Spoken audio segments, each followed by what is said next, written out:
الفاتحة.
بسم الله الرحمن الرحيم. وعن أبي ذر رضي الله عنه قال النبي صلى الله عليه وسلم عرضت علي أعمال أمتي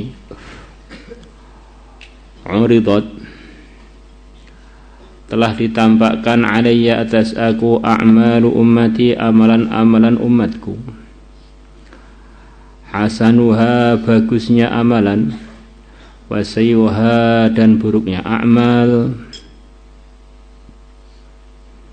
Jadi di antara perkara yang harus kita yakini adalah amalannya umat Muhammad, baik atau buruknya, itu disowankan kepada yang mulia Nabi besar Muhammad sallallahu alaihi wasallam. Maka ini harus kita waspadai. Jangan sampai amalan kita ketika disampaikan kepada Rasulullah mengecewakan Rasulullah. Ya, kalau Rasulullah kecewa pada kita, nanti kalau kita enggak disyafaati bagaimana? Dan ini dikuatkan oleh hadis riwayat Tabarani, uridat alayya a'malu ummati.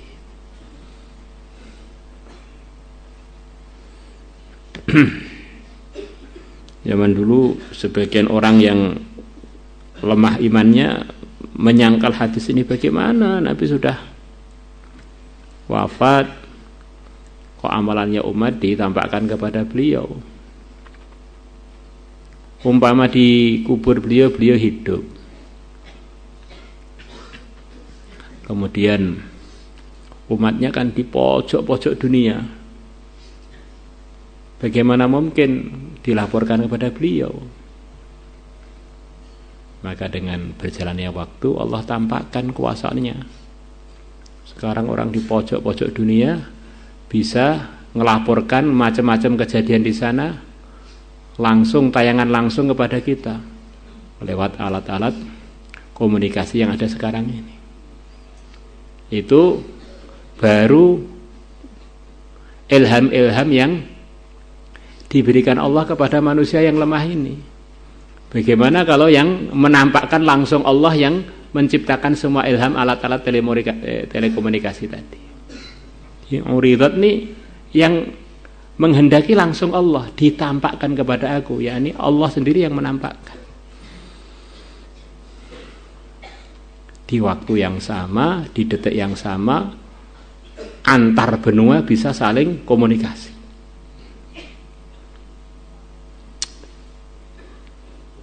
Maka Rasulullah SAW itu mengenali kita, bahkan mengenali daerah kita, bahkan mengenali rumah kita, bahkan mengenali ayah ibu kita.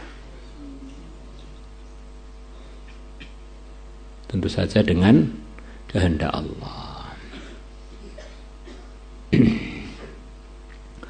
Fawajadtu, maka aku menemukan fi mahasini a'maliha, di dalam baiknya amalan-amalannya umatku, al-adza yumatu 'anit tariq, al-adza, gangguan yang disingkirkan dari jalan. Jadi amalan yang begitu sederhana ini pun ditampakkan kepada Sayyidul Anbiya. Kata sebagian ulama maksudnya gitu itu. Apalagi amalan yang lebih besar dari itu. Salatnya, sholawatnya, perjuangannya, zikirnya. Ini menyingkirkan gangguan dari jalan, itu pun termasuk bagian yang disuankan kepada yang mulia Nabi besar Muhammad sallallahu alaihi wasallam. Wa wajadtu, dan aku menemukan fi masawi'i a'maliha, di dalam buruknya amalan-amalannya umat, an-nukhamatu, ingus, takunu, yang ingus tadi ada fil masjid, di dalam masjid, la tudfanu, yang tidak dikuburkan, yang tidak dihilangkan.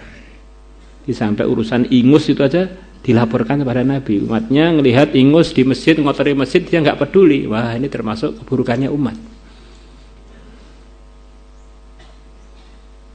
Rawahu Muslim, Imam Muslim telah meriwayatkannya. Apalagi waktu ngaji meleng, waktu ngaji nggak tawadhuh.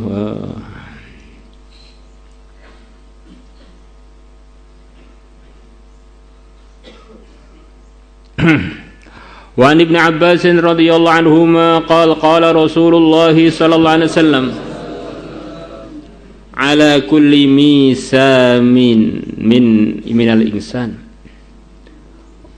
wajib atas setiap persendian dari manusia. Di misam di sini maksudnya persendian, sebagaimana pemahaman sebagian muhaddits.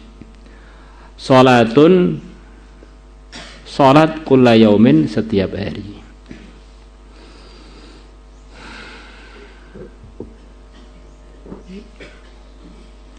Sebagian memahami salat di sini ya salat itu. Jadi setiap persendian kita ini perlu disolati, setiap persendiannya. Kalau jumlah persendiannya 360, ya 360 kali sholat.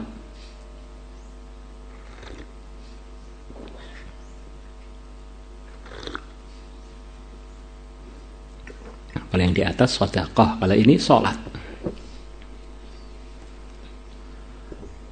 Faqala rajulun minal qaumi, maka berkatalah seorang laki-laki dari kaum yang hadir, hadza, perkara ini, min asyaddi ma amba'tana bihi, termasuk paling beratnya berita yang engkau telah memberitakan kepada kami bihi, dengannya.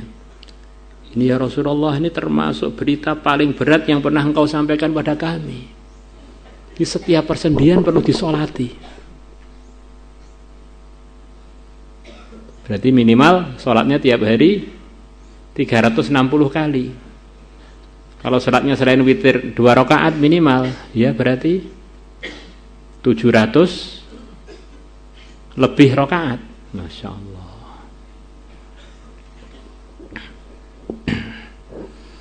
Qal, Nabi bersabda, di sholat itu tidak selalu diartikan sholat yang umumnya dimulai dengan takbir, diakhiri dengan salam, bukan itu. Ada perkara-perkara yang berpahala seperti sholat. Amruka, kamu memerintahkan bil ma'rufi, kebaikan, wa nahyuka, dan melarangmu anil mungkari, dan lil mungkaran, musolatun, adalah merupakan sholat juga. Wa hamluka ala dhaif, dan bawanya kamu ala dhaif, atas orang yang lemah, sholatun, merupakan sholat. Hamluka ala dhaif itu diantara maksudnya ada orang mau ngangkat barangnya nggak kuat, kita bantu untuk mengangkatkannya,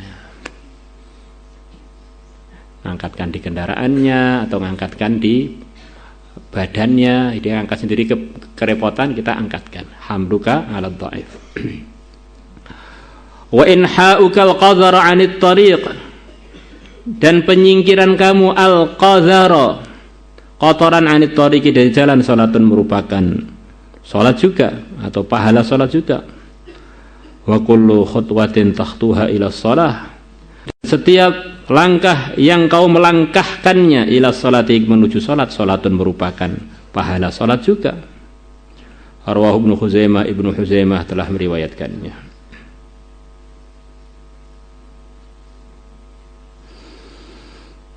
wa kharraja at-Tabarani bi isnad Abi Darda anhu 'anil Nabi dari Nabi sallallahu alaihi wasallam.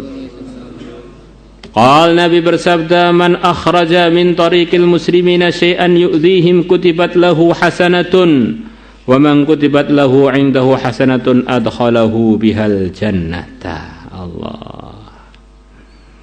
Man akhraja, barang siapa mengeluarkan min tariqil muslimin, dari jalannya orang-orang Islam, syai'an, sesuatu, yu'dhihim, yang mengganggu mereka.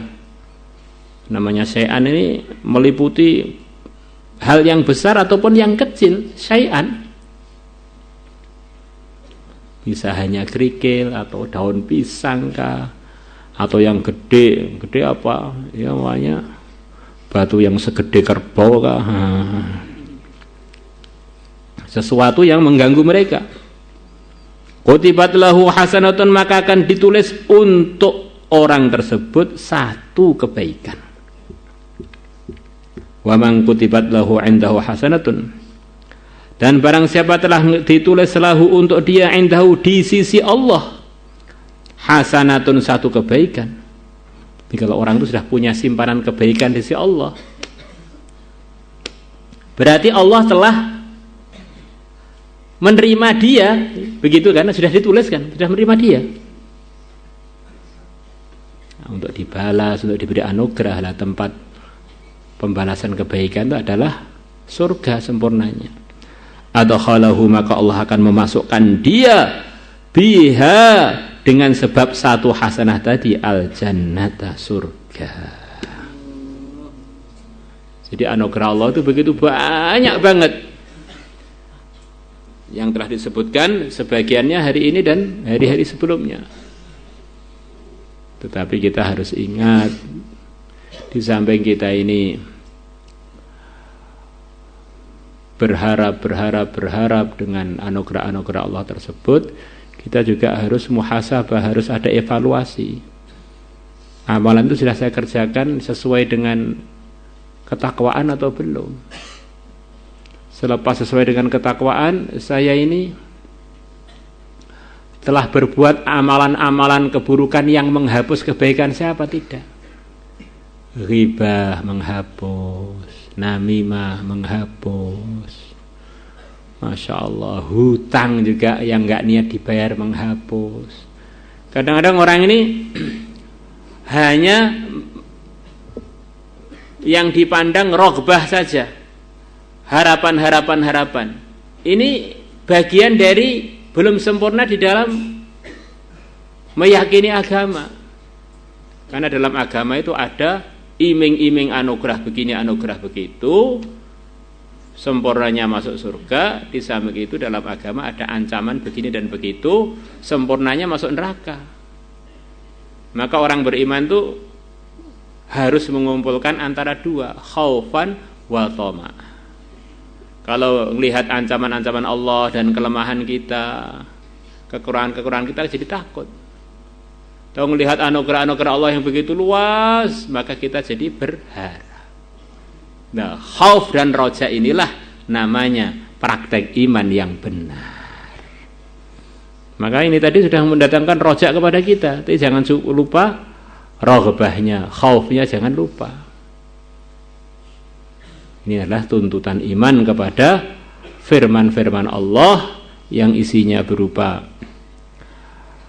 anugerah-anugerah atau isinya berupa ancaman-ancaman. Begitu juga sabda-sabda Nabi. Wallahu a'lam. Maulaya shalli wa sallim daiman abada ala habibika khairil khalqi kullihim, huwal habibul ladzi turja syafa'atuhu li kulli hawlin minal ahwali muhtahimi ya Rabbi bil Mustafa balligh maqam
warahmatullahi